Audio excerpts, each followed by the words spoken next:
Hi எல்லாருக்கும் வணக்கம். நான் உங்களோட மும்பை தமிழச்சி. இன்றைக்கி என்ன வீடியோ பார்க்க போகிறோம் அப்படின்னா, என்னோடய பொங்கல் கிளீனிங் வந்து மகாராஷ்டிராவில் எப்படி போச்சு அப்படின்னு பார்க்கலாம்.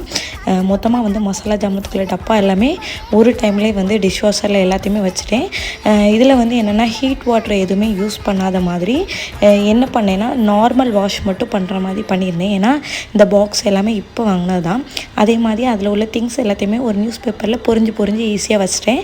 அப்போ கரெக்டாக வந்து எல்லாமே கழுவி முடிச்சோன்னே ஈஸியாக எடுத்து வச்சிடலான்ட்டு. இதுவே எனக்கு வந்து டைம் எவ்வளோ போச்சுன்னா ஒரு அரை மணி நேரம் தான் எல்லாம் எடுத்து வைக்கதாச்சு. அதெல்லாம் போட்டுட்டு எக்ஸ்ட்ரா கூட ஒரு டைம் வந்து வாஷ் பண்ணேன். நல்லா விம் ஜெல் மட்டும் லைட்டாக போட்டுட்டு லைட்டாக வாஷ் பண்ணேன். அடுத்து காலையிலே எடுத்து கொஞ்சம் வந்து ஃபேனில் காய வச்சுட்டு மசாலா ஜாமானத்தை எல்லாத்தையுமே எடுத்து வந்து வச்சுட்டேன். வேலை வந்து ரொம்ப ஈஸியாக சீக்கிரமாக முடிஞ்சிட்டு எனக்கு. அதே மாதிரி ஃப்ரிட்ஜுக்குள்ளே வைக்கிற திங்ஸ் எல்லாத்தையுமே வந்து இதில் போட்டு நல்லா வாஷ் பண்ணி முடிச்சிட்டேன். வேலை வந்து எனக்கு ரொம்ப ஈஸியாக போச்சு இந்த பொங்கல் டைமில்.